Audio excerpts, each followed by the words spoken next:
No humans left inside, so why did they return?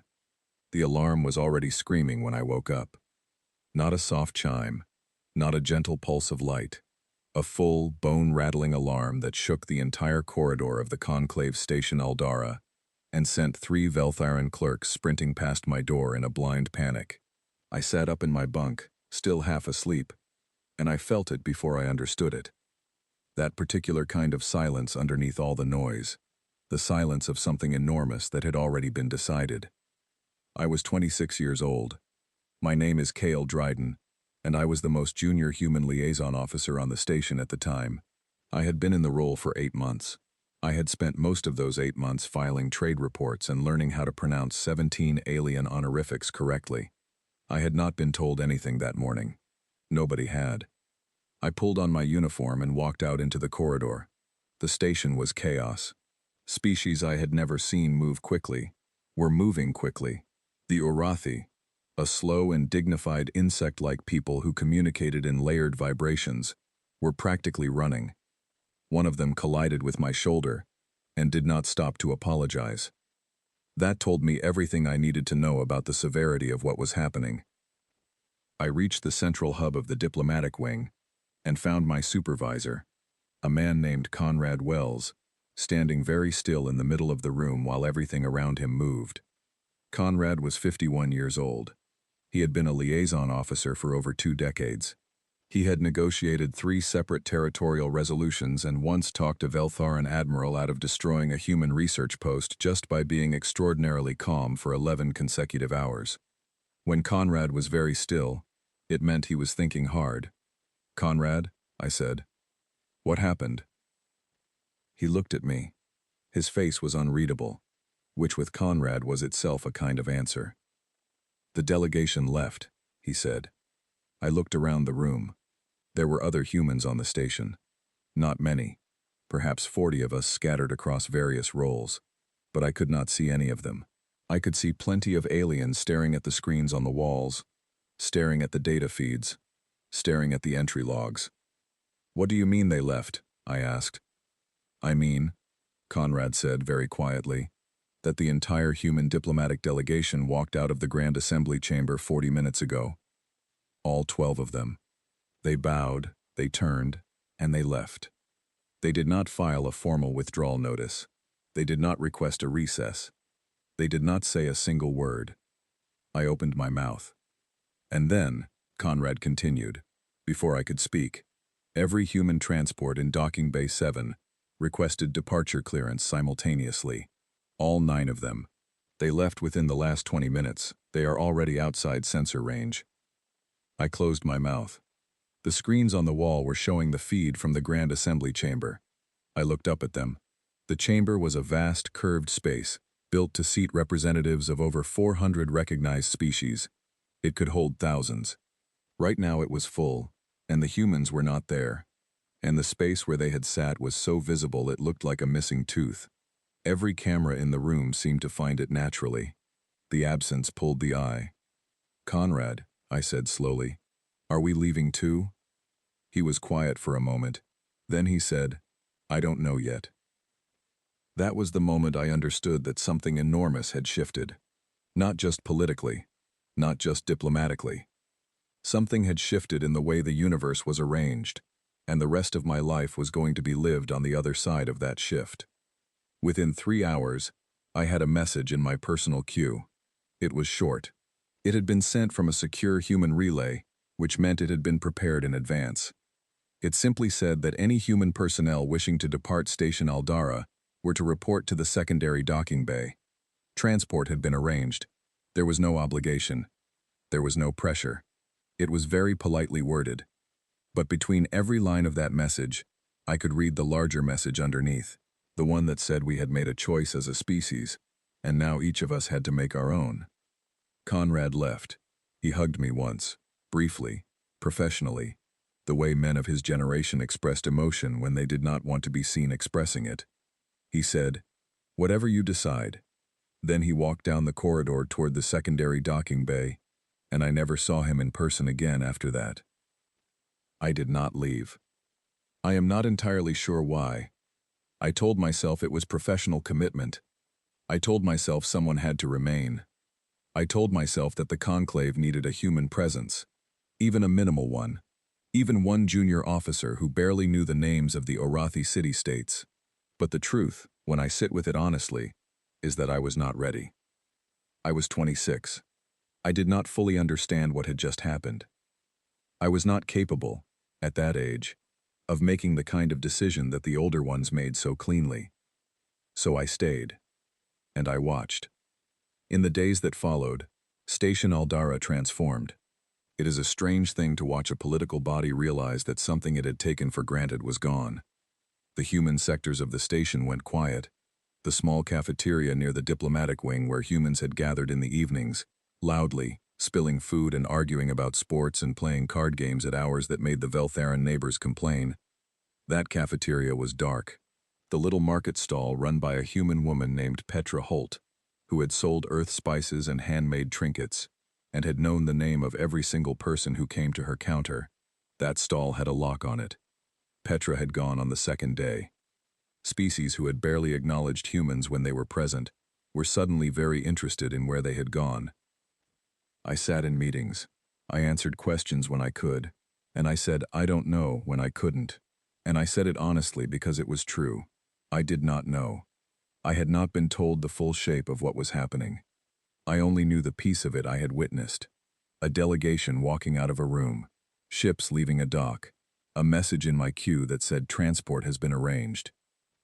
What I did not know yet, what none of us on the outside knew yet, was that humanity had not simply walked away from a disagreement. They had walked away from a verdict. There had been a vote, 3 days before the delegation walked out. A quiet vote, the kind the conclave specialized in, the kind that was buried in procedural language and filed under routine territorial review. The vote had reclassified the colony world of Edrin's Hold as unclaimed territory, which freed its mineral rights for conclave redistribution. Edrin's Hold had 9,000 human settlers on it. The vote had passed. Every non-human species on the relevant committee had either voted yes or abstained. Not a single voice had spoken against it. Not because they did not know the settlers were there, because it had been decided, in the way these things are often decided, that the settlers were not the point. I learned this later. Much later. When I learned it, I understood the stillness on Conrad's face. I understood the bows the delegation had given before they walked out. Not angry bows, not dramatic bows, the kind you give when you are finished with a room and you have enough dignity left to leave it properly. The conclave spent the next several weeks issuing formal inquiries, asking humanity to clarify its position. The inquiries went unanswered. A formal diplomatic overture was attempted. It reached no one. The human relay stations at the edge of conclave space went dark one by one.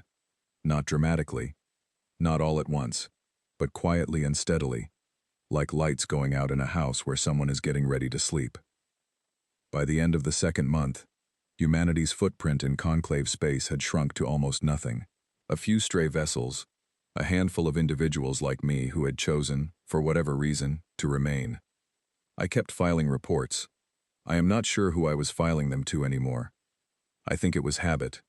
I think it was the only thing that made me feel like I still had a function. The conclave's Grand Assembly held a special session to discuss the situation. I was not invited. I heard secondhand that the debate lasted 9 hours and resolved nothing. Some species argued that humanity would return within the year, that this was a negotiating tactic, that humans were unpredictable but ultimately practical. Other species argued that the silence itself was a message, and that the conclave should respond to it immediately, with a public reversal of the Edrin's Hold decision. The reversal did not happen. Edrin's Hold was evacuated eventually, not by force, but the message was clear enough that the settlers understood what staying would mean. They left. They went somewhere the conclave's maps did not cover. They joined the rest. I stood at the observation window of Station Aldara on the night of the 1-year mark and watched the stars. I thought about Conrad. I thought about Petra Holt and her spice stall, and the way she had known everyone's name. I thought about the 9,000 people who had been on Edrin's Hold, going somewhere new, somewhere outside the maps of a galaxy, that had decided they were not the point. And then I thought something I had not expected to think. I thought, they are going to be fine. Not because I knew, but because I had been around enough humans for long enough to understand something true about us. We do not do well when we are told to stay still. We do not flourish when we are managed. We become extraordinary when we are left alone to solve a problem that everyone else said was unsolvable. Humanity had just been handed the largest problem anyone had ever handed us. What to do with a galaxy that did not deserve us yet? I turned away from the window. I went back to my desk. I filed another report that no one would read. And I waited, without knowing what I was waiting for 17 years. The coffee on our ship was terrible. I want to be clear about that from the start, because it matters more than it should.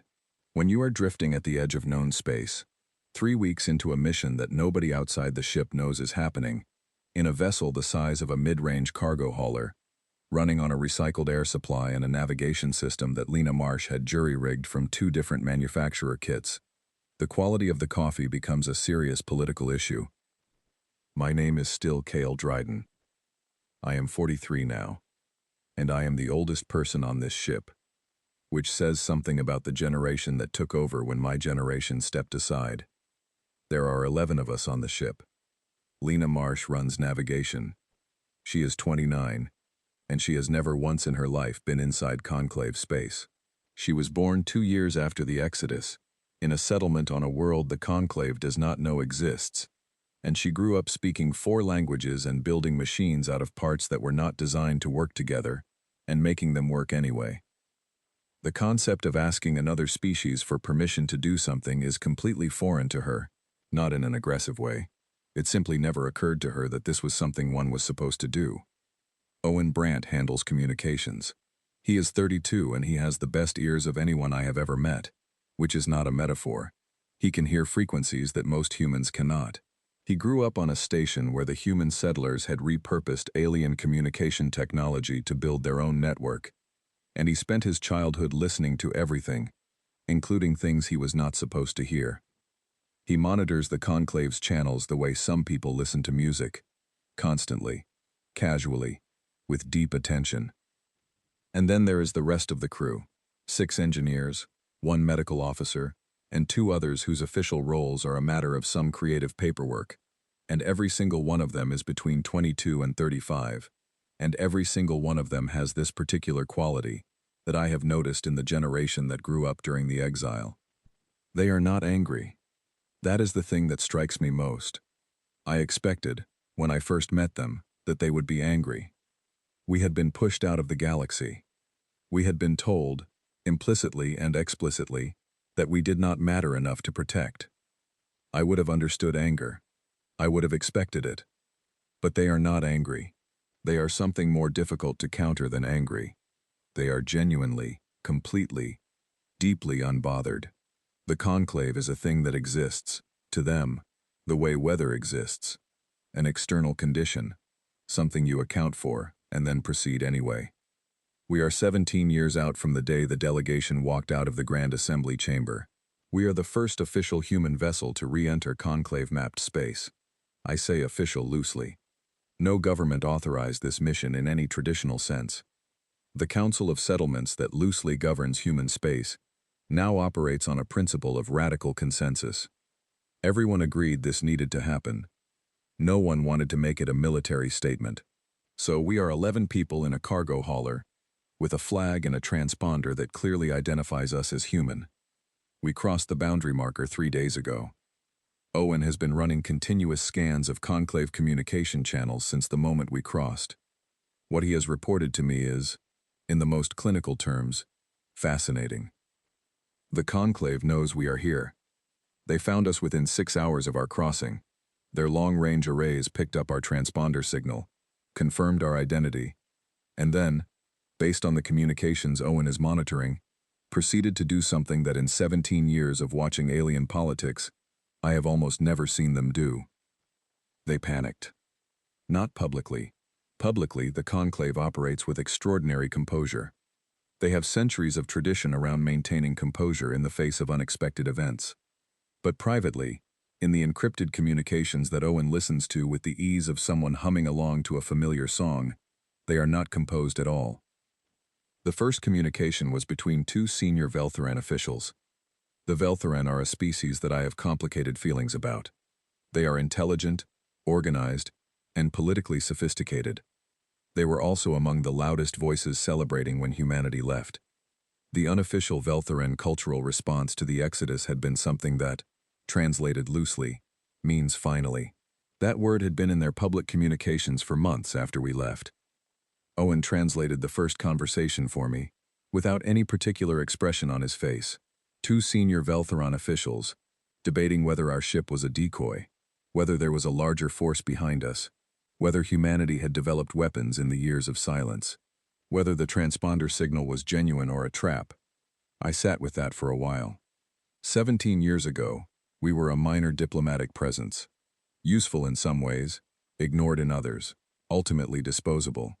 And now one cargo ship with 11 people and bad coffee is causing senior officials to question whether it is a military trap. Lena found this very funny. I found it educational. By the end of the first day inside Conclave space, there were 12 warships and one ambassadorial vessel moving toward our position. I know because Owen told me, and I know Owen knew before their own crews had confirmed the order, because Owen is very good at what he does. 12 warships. For us. We are a cargo hauler. I called the crew together and explained the situation. 11 humans in a room that smelled like recycled air and bad coffee, listening to me explain that the Conclave was sending a military escort to intercept us. Lena said, "Are we running?" I said no. She nodded. That was the end of that discussion. We kept moving at our same speed, on our same heading, doing nothing that could be interpreted as evasive or aggressive. Owen put some music on in the communications bay. One of the engineers, a young woman named Cora Vance, started a card game at the table in the main corridor. The medical officer, a quiet man named Philip Ash, made another pot of the terrible coffee. It took the Conclave fleet 2 days to reach us. In those 2 days, Owen tracked 57 separate communications between various Conclave officials about our ship. 57. About 11 people in a cargo hauler. The communications ranged from urgent military assessments to lengthy philosophical debates about what humanity's return meant for galactic stability, to one memorably strange exchange between two Orathi officials who seemed to be arguing about whether humans had always been this unsettling or whether we had changed. Owen read that last one out loud to the crew at dinner. Cora laughed so hard she knocked over her coffee cup, which was perhaps a mercy given the coffee's quality. I spent those 2 days thinking. Specifically, I spent those 2 days thinking about what I would say when they hailed us. I had been preparing for this conversation in various forms for months. The Council of Settlements had given me a great deal of advice, most of it conflicting. Some wanted a formal statement of human sovereignty. Some wanted a conciliatory opening. Some wanted me to simply state our destination and nothing else, and let the Conclave work themselves into further confusion. What I had settled on was something simpler than any of that. The truth. Not the diplomatic truth. Not the strategic truth. The actual truth. In plain words, the way humans speak when they are not performing. On the morning of the 3rd day, the Conclave fleet dropped out of jump range and arranged itself in a formation that Owen described, with genuine admiration, as really quite impressive in a theatrical sense. 12 warships in a precise geometric pattern. The ambassadorial vessel centered and forward. They hailed us. I answered on the first call. I did not make them wait. That would have been a game, and I was not interested in games. I sat down in the communications chair, with Owen beside me, and Lena leaning in the doorway behind me, and Cora still technically holding a card hand from 3 days ago, and I answered. The ambassador on the screen was a Veltharan, older than the ones I remembered from my time on Station Aldara, silver-scaled, with the particular stillness that senior Veltharan officials cultivated as a mark of authority. His translator bead glowed faintly blue as he spoke. He said, "This is Ambassador Vel Korath of the Galactic Conclave. You have entered Conclave-designated space without filing a transit permit. Please identify your mission and your authorization. I said, My name is Cale Dryden. I am a representative of human settled space. We do not have a transit permit because we did not ask for one. We are passing through. We intend no disruption. There was a pause. Behind me, I could feel Lena trying not to smile. Velkorath said, On behalf of which human governing body do you speak? I said, On behalf of humanity. Another pause. Longer this time. He said, What is the purpose of this transit? I thought about the 9,000 people who had left Edrin's hold. I thought about Conrad's still face. I thought about 17 years of darkness where human space used to be, and how that darkness had apparently been far louder than our presence ever was. I said, We are going where we intend to go, Ambassador. That has always been enough of a reason for us. Velkorath stared at me through the screen. I watched him process that. I watched him try to fit it into a category his training had prepared him for. He could not find one. I could see it on his face, the specific frustration of someone encountering a thing that their frameworks do not cover. He said, You are aware that the Conclave has significant concerns about human activity in this region. I said, I am aware. He waited for me to say more. I did not say more. After a long moment, he said, We would like to request that you accompany our fleet to Station Aldara for formal consultations. I looked at Lena. She raised an eyebrow. I looked at Owen. He shrugged slightly. I looked back at the screen. I said, We were going to pass through that sector anyway. We will meet you there. And then I closed the channel. Not rudely, just cleanly. The way you close a door when you are done with a room. Owen let out a long breath. Cora set down her cards. Philip Ash appeared in the doorway with 2 cups of coffee and handed one to me without being asked. I drank it. It was terrible. I was very glad for it. Lena said, from the doorway, So, Station Aldara. I said, Station Aldara. She thought about it for a moment. Then she said, I have always wanted to see it. And that was that. We set our heading, and the 12 warships and the ambassadorial vessel of the Galactic Conclave fell into formation around our small, unimpressive cargo hauler, and we flew together toward the station where, 17 years ago, a delegation had bowed and walked out of a room and changed everything. Behind us, Owen was already tracking new communications. The news was spreading through Conclave channels faster than our ship was moving. By the time we docked, every species in that assembly would know we were coming. Good. Let them talk. We had learned, in 17 years of silence, that being talked about was its own kind of presence. And we had decided, collectively, and without drama, that presence was no longer something we would ask anyone's permission to have. Station Aldara looked exactly the same. That was the first thing I noticed when we came out of approach. The same curved architecture, built in the Veltharan style, which prioritized sweeping visible lines over practical interior space. The same arrangement of docking arms extending from the central hub like the spokes of a wheel. The same blue-green navigational lights along the upper ring. I had spent 8 months of my life on that station. I had eaten in that dark cafeteria and filed reports at a desk in the diplomatic wing and stood at the observation window for hours on the worst nights. Coming back to it now was a strange feeling, the kind of feeling that does not have a clean name.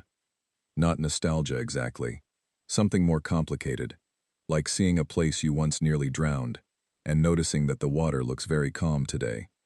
Lena brought us in on a perfect approach. She had never docked at Station Aldara before. She had never docked anywhere this large before. She did it the same way she did everything, by looking at the problem in front of her and solving it without commentary. We settled into the docking berth with barely a sound. The airlock sealed. Owen confirmed external atmosphere. The crew looked at me. I said, We walk out calmly. We do not hurry. We do not perform confidence, because we have it. If anyone speaks to you, be polite, be direct, and do not explain yourselves unless you choose to. Cora Vance said, Are they going to stare at us? I said, Yes. She nodded. Okay. We walked out. They stared. The docking corridor of Station Aldara is a long, wide space, designed to accommodate species of varying sizes and movement speeds. It is usually busy. At the moment we emerged from our berth, it was extremely busy, because word had spread, as word always spreads on a station, long before any official announcement. The corridor was lined with beings who had found reasons to be there. Engineers running checks that did not need running. Administrative staff walking routes that took them nowhere useful. A group of young Urathi who were clearly just watching and had not bothered to pretend otherwise. 11 humans walked through that corridor, and the silence moved ahead of us like a wave. I had expected hostility. I had expected suspicion. I had expected the specific coldness that diplomatic spaces cultivate when they want you to feel unwelcome without technically violating any rules of conduct. I had expected all of that and prepared for it. What I had not expected was the quality of the silence itself. It was not hostile. It was not cold. It was something I had not encountered in 17 years of trying to interpret alien responses from a distance, through second-hand reports and second-hand feelings. It was stunned. They were stunned. Genuinely, deeply, on some level almost reverently stunned. The way you look at something you had decided was gone forever, and have suddenly found again, not because you were looking for it, but because it walked back into your field of vision on its own terms. A small Veltharan child, no older than 4 or 5 by their developmental scale, stood near the edge of the corridor with what appeared to be a parent gripping its upper appendage. The child watched us pass with enormous dark eyes. As Cora walked by, the child reached out one small hand and touched the back of her sleeve, lightly, the way children touch things they are not sure are real. Cora looked down. She looked at the child. She smiled. The parent pulled the child back, looking alarmed. Cora did not react to the alarm. She just kept walking. We reached the diplomatic reception area, where Ambassador Vel Korath was waiting, with a formal greeting party of perhaps 20 officials, representing 12 different species. They were arranged in a precise, practiced formation that was clearly meant to project authority and composure. None of them looked composed. Vel Korath stepped forward. He had himself more collected than the others, I will give him that. His scale pigmentation was correct. His posture was correct. Only his eyes gave him away. That particular Veltharan eye movement that indicates rapid reassessment of a situation. He said formally, "Welcome to Station Aldara, Representative Dryden. The Galactic Conclave extends its greetings and requests that we proceed to formal consultation chambers to discuss." I said, "Before we go anywhere, I would like to take a moment." He stopped. I looked around the docking reception area, at the officials, at the onlookers in the corridor behind me, at the screens on the walls that I knew were carrying this feed to the Grand Assembly Chamber, and probably to hundreds of other stations and systems beyond. I said, "My name is K.L. Dryden. I represent the human settlements of what you currently classify as uncharted space. I want to be clear about something before any formal consultations begin. We are not here to renegotiate our exit. We did not come back because we were ready to be managed again. We came back because we chose to, and we will leave again when we choose to. And every decision we make going forward will be made by us, on our terms." Vel Korath said carefully, "Of course, Representative Dryden. The Conclave respects the autonomy of—" I said, "I know what the Conclave respects, Ambassador. I watched what it respected for 8 months from a desk in this station. What I want to tell you now, clearly and without unkindness, is that that particular arrangement is finished. If there is a new arrangement to be built, it starts from different ground." The silence in the reception area was the kind of silence you could have heard a dust particle settle in. Owen was standing slightly behind my right shoulder. I could not see his face, but I had known him long enough to know what it looked like. That particular expression he wore when he was listening to something that was going to be worth remembering. Vel Korath was quiet for a long moment. Then he said something I had not predicted. He said, "What ground?" Not argumentative, not defensive. He said it the way someone says something when they have been waiting a long time for someone else to define the terms, because the terms they had been using were not working. and they were not sure what to replace them with. I looked at him. He looked at me. I said, "That is what we are here to discuss." He nodded. Once. A small gesture, but it was not a diplomatic nod. It was a real one. We proceeded to the consultation chambers. Behind us, I could hear the low sound of the station returning to activity, the kind of return that happens after something unexpected has passed, and the world rearranges itself around the new fact of it. Lena walked beside me. She was taking everything in with that quality she had, that complete and unhurried attention. She had never been in a conclave facility before. She was not overwhelmed by it. She was curious about it, the way an engineer is curious about a machine they have not seen before, interested, noting its features, thinking about how it worked and how it could be improved. I thought about the child in the corridor reaching out to touch Cora's sleeve. I thought about what that meant, that small instinctive gesture, and what it said about what 17 years of absence had done to the way this galaxy thought about humans. Before, we had been taken for granted, present, expected, useful when useful, ignored when not. The way you ignore furniture, the way you ignore the hum of a ventilation system until the day it stops. Now we were something that made children reach out to check if we were real. I did not know yet whether that was better or worse. I knew it was different, and I knew that different was exactly what we had come here to make permanent. The consultation chamber was large, formal, and empty except for ourselves and a small team of conclave administrative staff, who looked like they had not slept recently. We sat. They sat across from us. The light in the room was Veltharan standard, slightly blue-white, which I have always found slightly cold. Velkorath placed his hands flat on the table in the formal gesture that in Veltharan diplomatic practice means, "I am speaking without formal position filter," which is as close to, "I am being honest with you" as their culture gets in official settings. He said, "We did not believe you would come back." I said, "I know."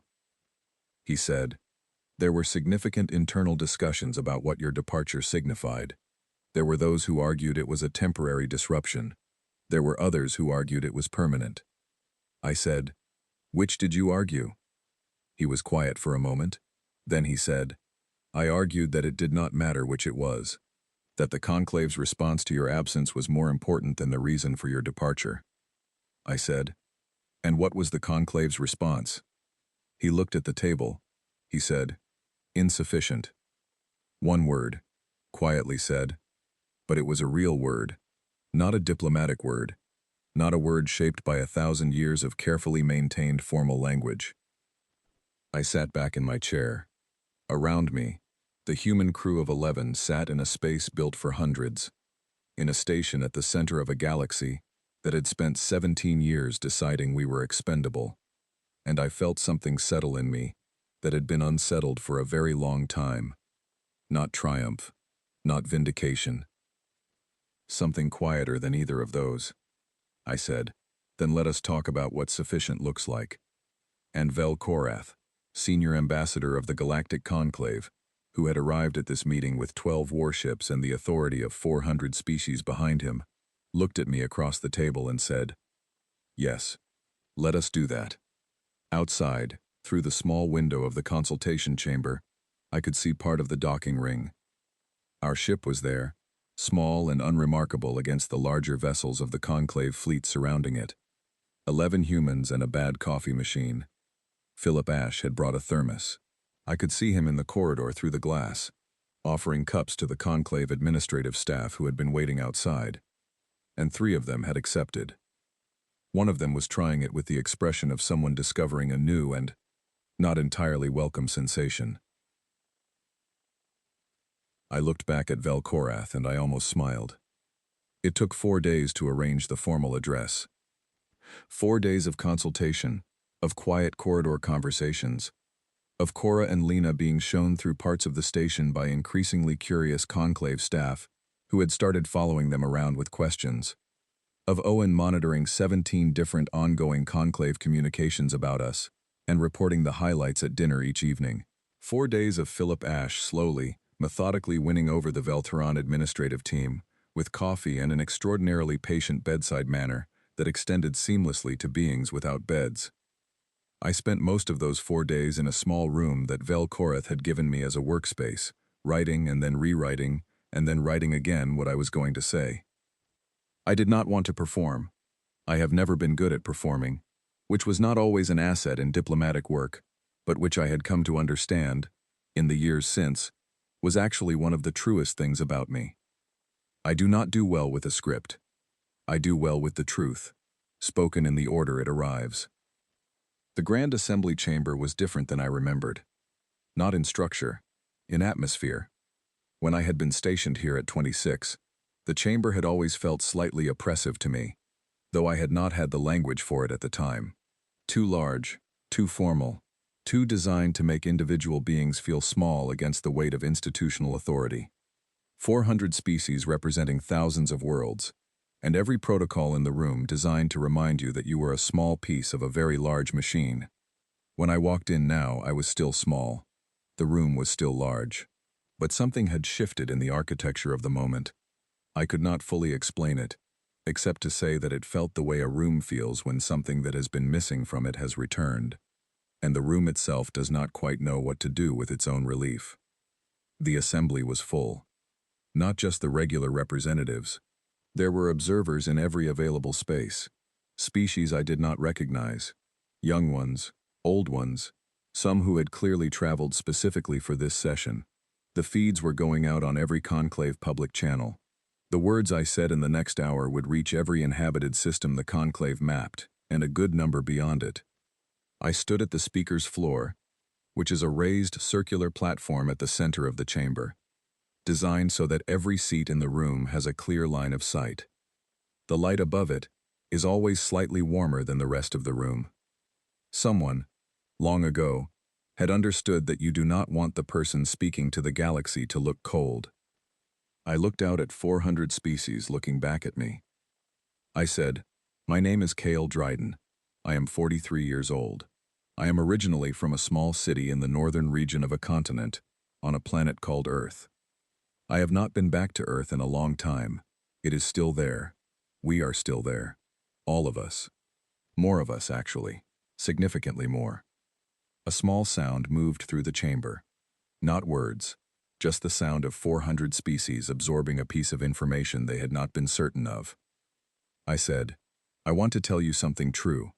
Not a negotiating position, not a formal statement of human interests. A true thing.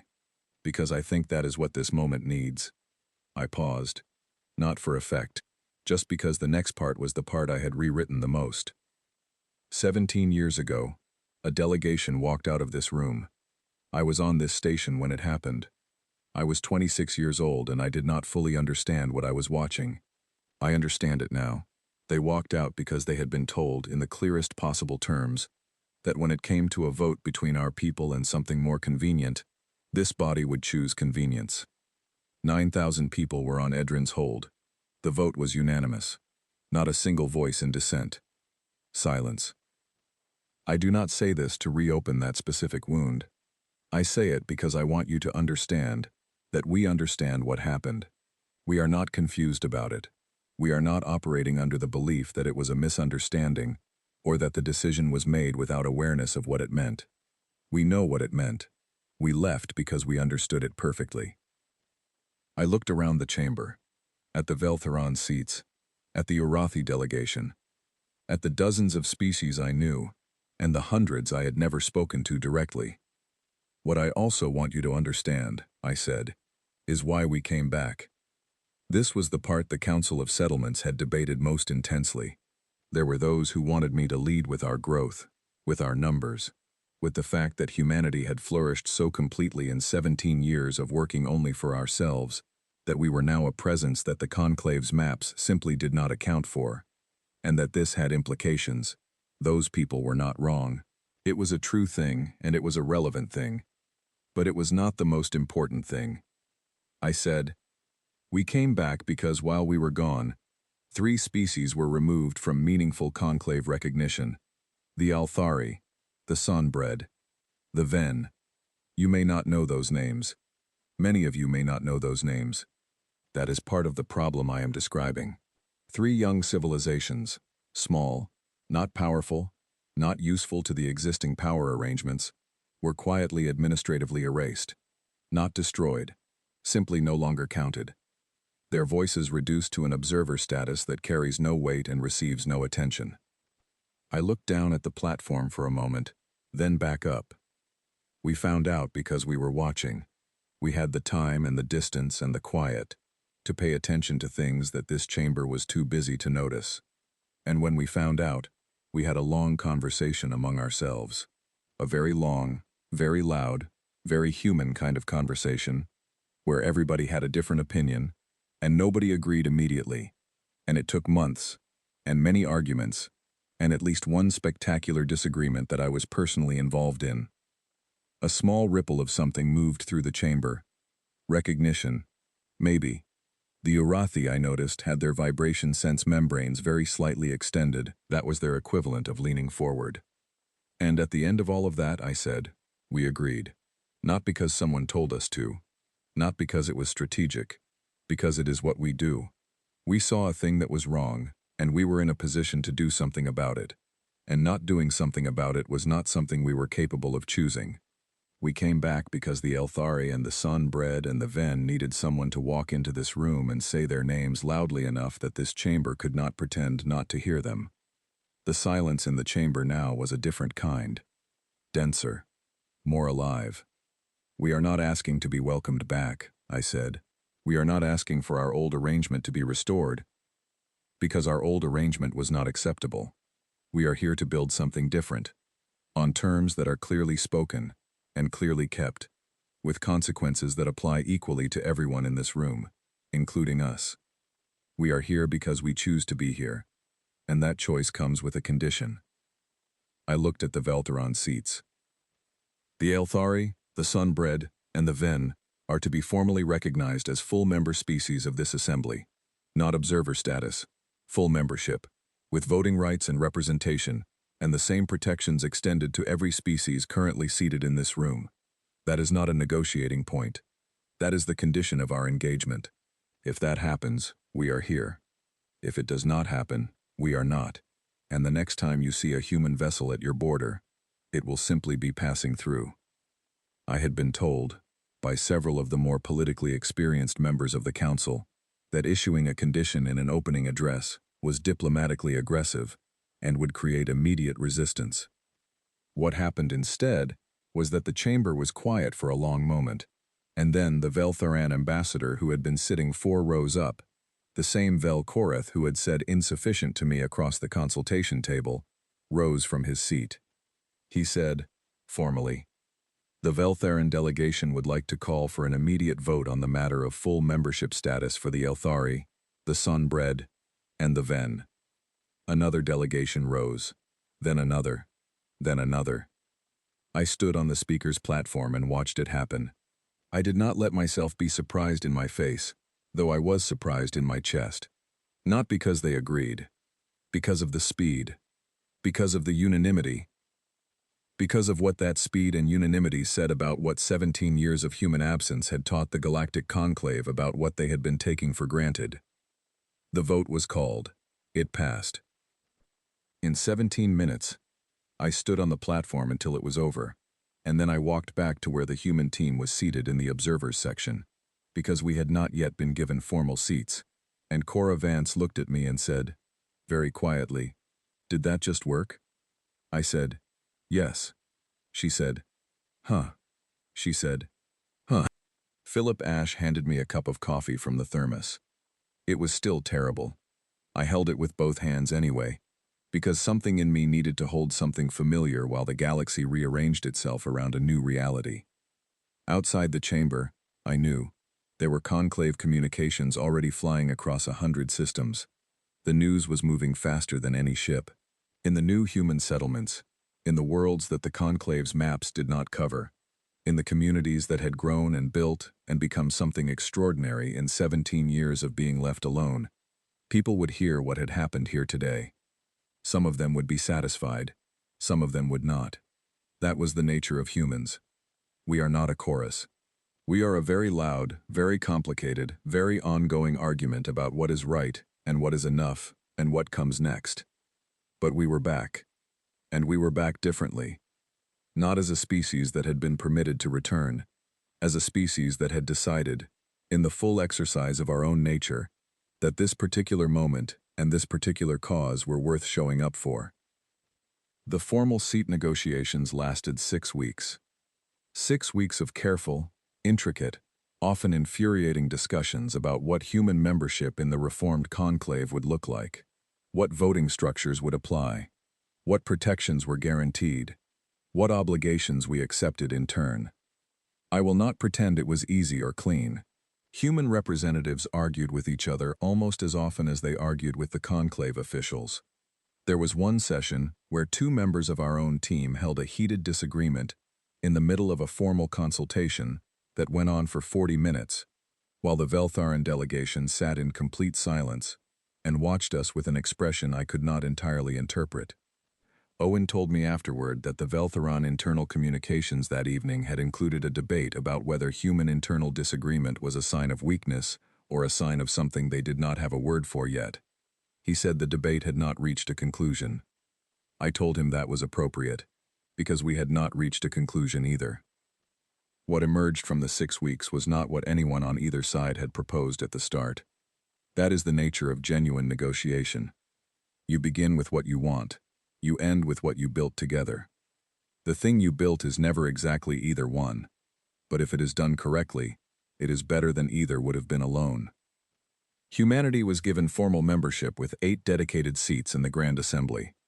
We insisted on 8 specifically because it was the number that matched the Veltharan delegation, and we were not interested in symbolic junior status. The conclave representatives debated this longer than anything else in the negotiations. In the end, they agreed. The Aelthari, the Sunbread, and the Ven received formal full membership. They were small civilizations with limited resources, and no diplomatic infrastructure to speak of. We offered to assist with that infrastructure, not to control it, but to provide it. The conclave seconded the offer. The 3 species, when contacted, expressed a degree of gratitude that I found both deeply moving and slightly difficult to receive, because they were thanking us for a thing that we had always understood as simply what you did when you could. The Veltharan delegate who had resigned on the day of our first arrival remained resigned. I heard that he had returned to Velthar and was writing a book. I do not know what the book was about. I would have read it if I could. On the morning of the formal ratification, I stood at the observation window of Station Aldara, the same window, the one I had stood at 17 years earlier, watching the stars after Petra Holt's market stall went dark, thinking that humanity was going somewhere the maps did not cover, thinking that they would be fine. They had been fine. They had been more than fine. The settlements I had never seen and would need years to fully visit had built schools and hospitals and extraordinary things out of necessity and creativity and the particularly human inability to simply accept a limitation without first arguing with it. Children had been born who had never known the conclave and grew up thinking of themselves as belonging to something larger than any single station or planet, something called humanity that was not a government or a charter but a fact, the way gravity is a fact. And now they were here. Not all of them, not physically, but present in the way that truly matters. The young woman I had nominated to be the first human representative had arrived 2 days before the ratification. Her name was Nina Crane. She was 23 years old. She had been born in a settlement that did not appear on any conclave chart. She had grown up speaking 6 languages, one of which was a language that humans had developed entirely from scratch in the new settlements, a thing I found quietly extraordinary every time I was reminded of it. She had looked at the Grand Assembly chamber on her first visit with the expression of someone who had heard about a thing for their entire life and was now forming their own opinion of it, independent of everything they had been told. Not impressed or unimpressed, just present, just looking. I had asked her, the night before the ratification, whether she was ready. She had considered the question seriously, which I appreciated. Then she said, "I think ready is something you decide you are. So yes." I had thought about that for a while after she left. The ratification ceremony was long and involved many formal gestures and spoken declarations in many languages, and a great deal of ceremonial arrangement that I found myself following with genuine attention, rather than polite endurance. Because I had spent a large part of the last few decades learning that ceremony, done honestly, is how communities mark the things that matter. It is how you say, "This happened, and we know it happened, and we are going to make sure we do not forget it." Nina Crane signed the membership document with a pen she had brought from the settlements. It was a physical pen, which was unusual in this context, most things being done digitally. She had been asked about it by a curious conclave administrative officer. She said it was from a small manufacturing collective in one of the new settlements that made physical objects specifically for the moments that deserved them. She said they believed that some things should be held in your hand and leave a mark, because that is how you know they were real. The administrative officer had nodded slowly and then written something down, with a stylus, not a pen, but with notably more attention than they had been using before. When it was done, when the last signature was registered, and the last formal declaration read, the chamber did something I had never seen it do in all my years of attending conclave sessions. It was quiet. Not the quiet of waiting for something, not the quiet of uncertainty, the quiet of completion, the particular stillness of a room in which something has just been finished properly. Then the Urathi delegation began to vibrate. It is how they express significant emotion, a deep collective resonance that you feel more than you hear. Other species responded in their own ways. The sound of the chamber shifted into something that was not quite applause and not quite ceremony, but was entirely genuine, a collective acknowledgement from 400 species that something had changed, and they knew it had changed, and they were choosing to mark it. Nina Crane stood at the signing table and looked calm. She looked the way Lena looked when she docked a ship perfectly, not surprised by herself, just present in what she had done. I was standing near the back of the human section. Owen was beside me, Philip Ash was there, and Cora, and Lena, and the rest of the crew from the cargo hauler that had started all of this with a transponder ping and a thermos of bad coffee. Owen said quietly, "Are you going back with us?" I thought about it. I had spent 8 months here at 26 and 17 years at a distance watching this station's lights from across the dark. I had come back at 43 for what was supposed to be a temporary mission, and had stayed for 2 months that had bent the shape of the galaxy slightly toward something better. I said, "Not yet." He nodded. I said, "Someone needs to teach Nina how the Conclave's administrative filing system works. It is deliberately confusing, and the people who understand it have no incentive to explain it, and she is going to need the information in the first month." Owen said, "That is going to take maybe a week."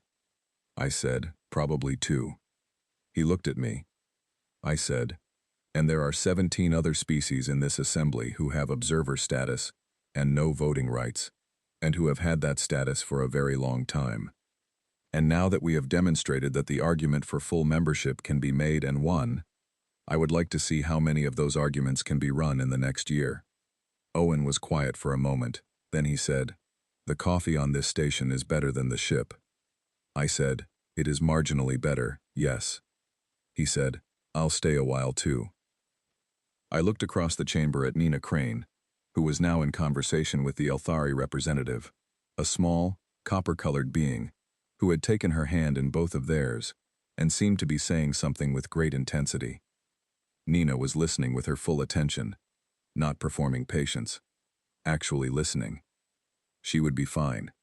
Better than fine. She had been raised on necessity and creativity, and the particular human inability to accept a limitation without first arguing with it. And she had walked into the most powerful diplomatic chamber in the known galaxy at 23 years old, and signed her name with a pen, and looked like she belonged there, because she did.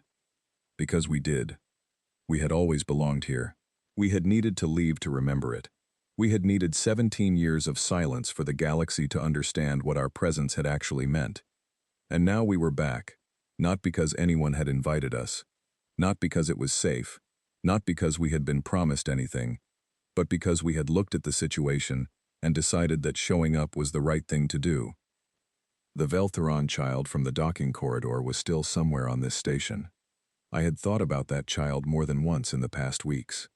That small, instinctive reaching out, the need to check whether we were real, We were real. We had always been real. We had just stopped letting ourselves be made to feel like less than that.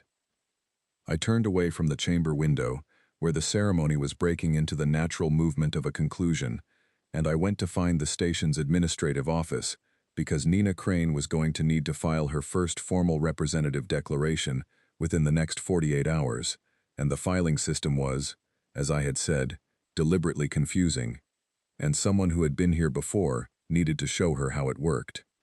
The work was not finished. The work, with humans, is never finished. We are constitutionally incapable of declaring something fully done and walking away from it. There is always the next thing, the next species that needs a voice, the next injustice that needs someone to stand up in a room and say its name loudly. That is not a flaw in us. I used to think it was. I used to sit at that desk at 26 and feel the exhaustion of it, the weight of caring about things that no one else in the room seemed to care about. I used to wonder whether it was worth it. I know now that the question was wrong. Worth is not the measure. When you see something that is wrong, and you are in a position to do something about it, the calculation is not about worth. It is about what kind of being you are, what you carry forward, what you teach the children who will sign their names with physical pens at tables in chambers that will matter to them in ways you cannot yet imagine. We came back because we chose to. We are staying because there is still work. And the work, for humans, is the point. It always has been. It always will be. We will be here until we decide we are finished. And then we will probably find one more thing. That is what we do. That is what we are. And the galaxy, after 17 years of quiet, is starting to remember it.